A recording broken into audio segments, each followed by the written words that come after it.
entró en vigencia el registro de locación de inmuebles de la AFIP, a partir del cual los locadores deben informar, los propietarios precisamente de inmuebles deben informar los contratos sostenidos al organismo de administración pública. Por supuesto, esto representa algunos cambios, tanto para los inmuebles urbanos como rurales. Vamos a conversar con el abogado tributarista Rodrigo Ranz para que nos dé un poco más de precisiones al respecto. Rodrigo, ¿cómo está? Buenas noches. Germán Giachero lo saluda.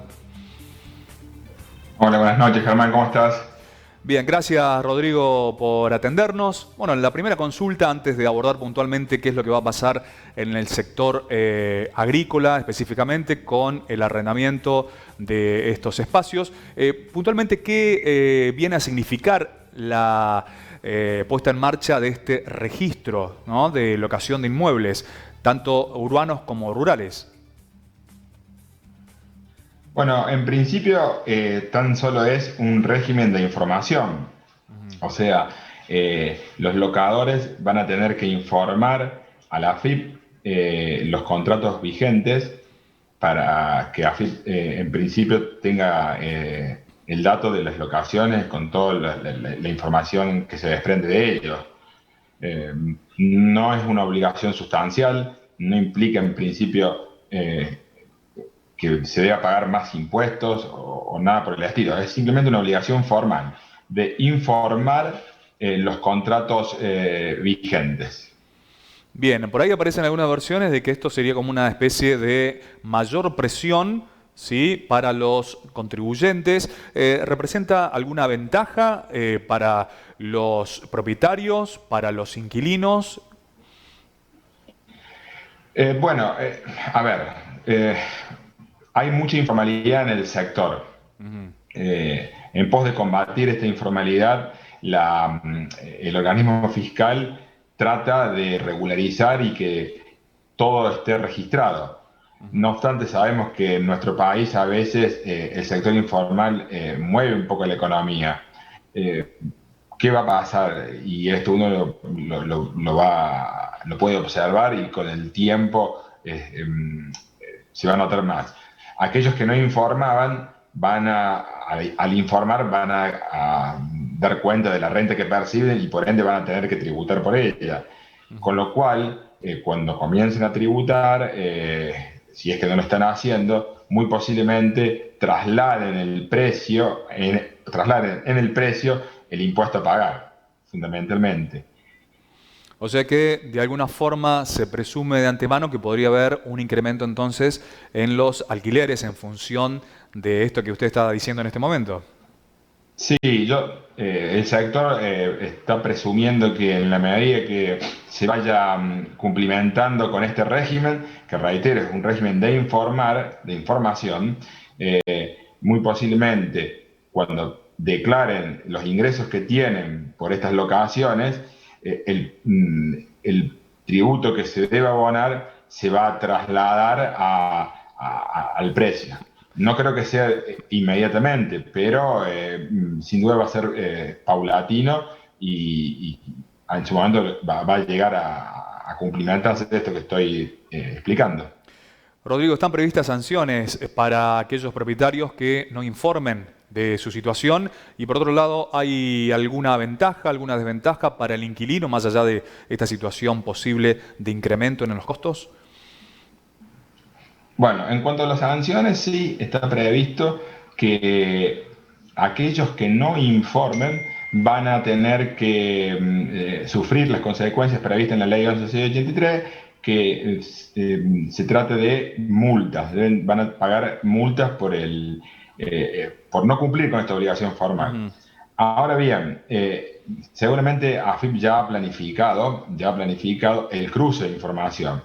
Entonces, aquellos que no informen, por ejemplo, van a tener van a sufrir las consecuencias del cruce de información. La AFIP va a agarrar y va a cruzar los distintos registros que tiene, la declaración de bienes personales, las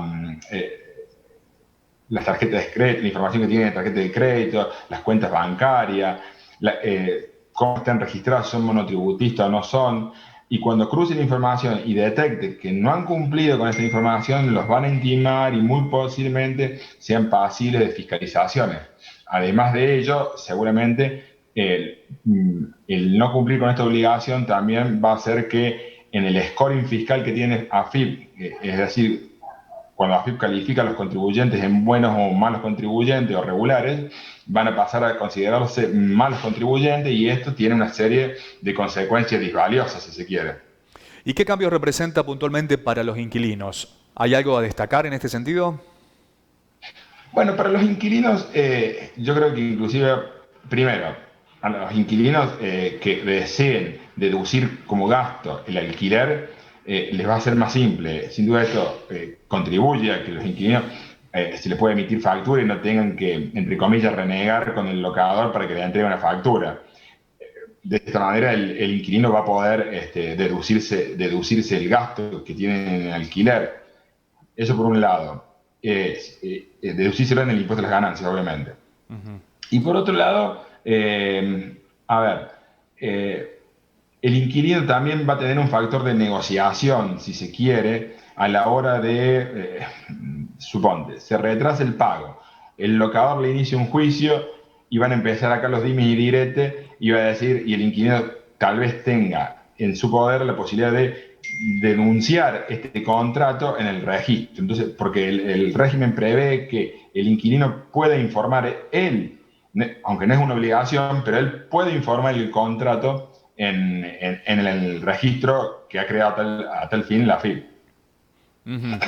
Por otro lado, Rodrigo, y ya para finalizar, en relación al arrendamiento rural, aparece por allí, no sé, una nueva traba burocrática o mayor burocracia porque se suma un nuevo registro a algo ya existente, ¿es así?